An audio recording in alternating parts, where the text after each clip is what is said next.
So I was able to pick this up at Kitchen Stuff Plus for I think $80. It's a 6-quart, and it's bigger than an Instapot around the same price range. Cracking it open, manual and some accessories. Oh, here's the unit itself. And a bunch more stuff inside. Cable, a ladle. Alright, now what to make with this for the first time around.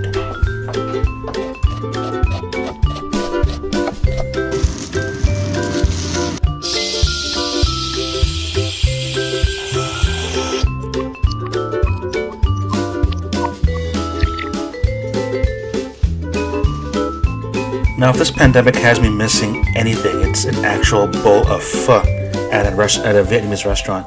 I mean, yeah, I probably could do takeout, but it's just not the same. So not only will this be the christening dish for my new pressure cooker, it'll also be my first time making pho at home. Now, the recipe I was following said to use brisket. Brisket's a little bit on the expensive side. I managed to score these beef shanks a little bit cheaper. But I also want it for that marrow. I'll show you why later. I also got a bunch of beef neck bones and some chicken backs that I had left over from the freezer.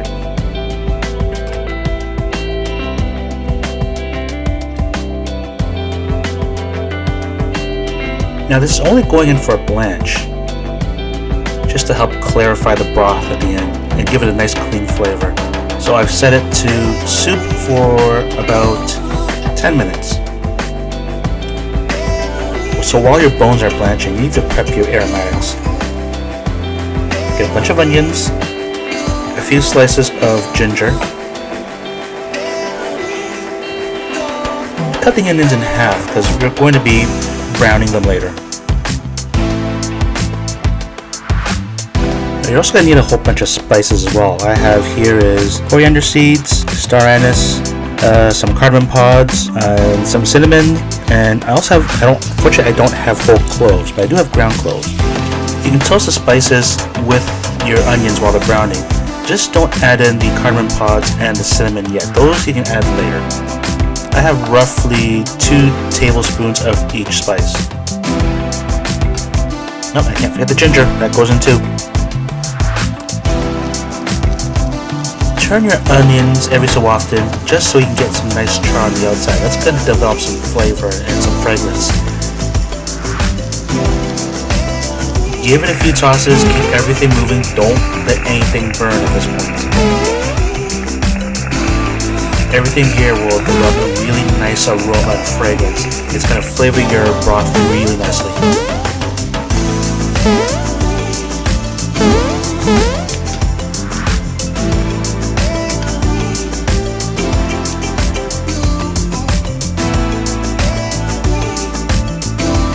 Here's where you can add your cinnamon sticks and cardamom pods, along with the whole cloves, or in my case, the ground cloves. By now the meat would have finished blanching, so just pop the pressure knob and let the steam out. Be very careful with this.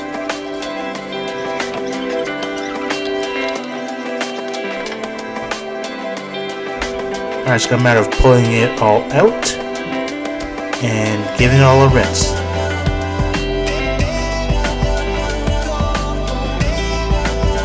This will wash away any of the scum that would have developed, that would have made your broth more cloudy and given it a sort of a irony, not very clean flavor.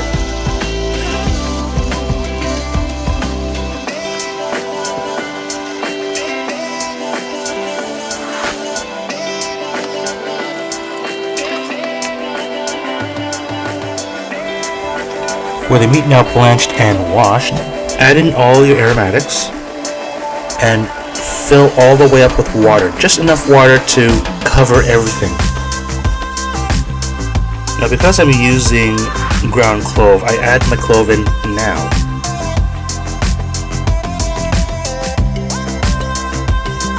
Make sure everything is mixed in very well. I'm also adding a little bit of chicken base because I just want to up the flavor ante on this as well.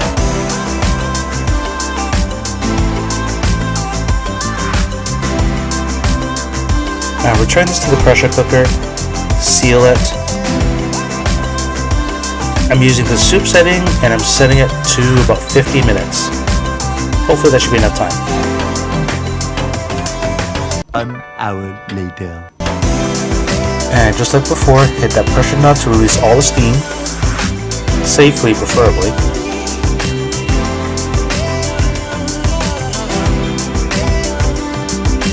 Pop the lid, and the reveal.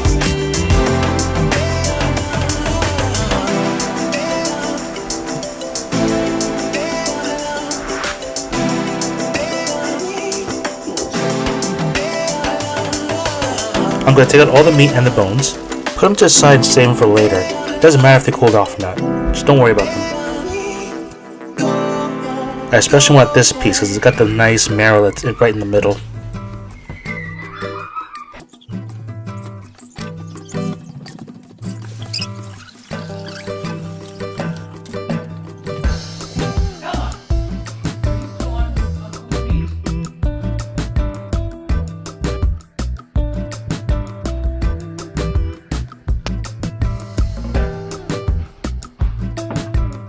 And now you want to strain out everything else. Squeeze everything because there's going to be a lot of nice juices in there.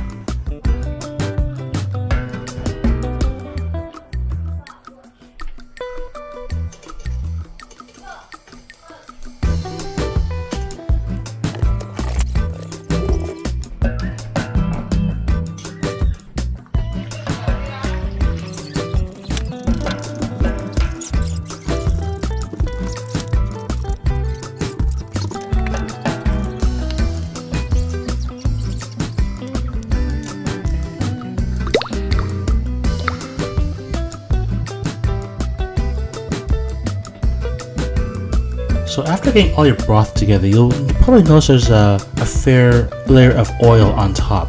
You can skim some of that off. It would be easier if you did this the night before, put it in the fridge, and let that oil just solidify, just pull it right off if you want all of it gone. Let's do a little taste test. It still needs a little bit of umami, which you're going to get from the fish sauce. And then balance it up the rest of the way with a little bit of sugar. Oh, that's perfect. Put it back on the stovetop to reduce. I'm using these rice noodle sticks. They're a bit on the thicker side, and I think they're going to cling to the broth a little bit better.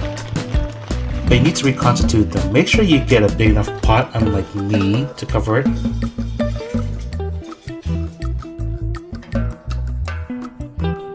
Use hot water. Make sure it's completely submerged in the water. Set that aside. Let it sit for at least 10 minutes. Now to handle your meat. Now these neck bone meats, it really wasn't really worth saving. They're a little bit on the tougher side. And this one piece of shank was closer to the end, so it was full of tendon, which didn't break down that much. I probably should have used the meat setting instead on the pressure cooker. But the big piece here, it looks like it's having a hard time pulling it off, but actually they were pretty good. And of course I want to save the marrow.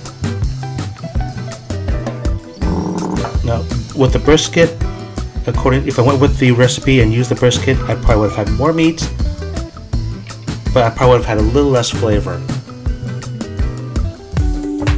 Don't worry guys, I swear we're almost done. Now it's just really a matter of getting the condiments ready. Normally I also like some bean sprouts and cilantro and some Thai basil, but I don't have any unfortunately. Here I've got some limes, a whole one. I'm going to do some really thinly sliced white onion here. When I mean thin, I mean like really thin. Not just paper thin, like almost see-through thin.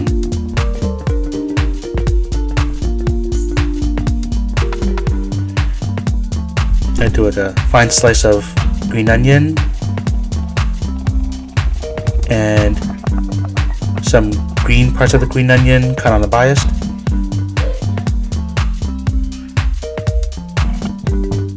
Noodles are ready, just give them a quick drain.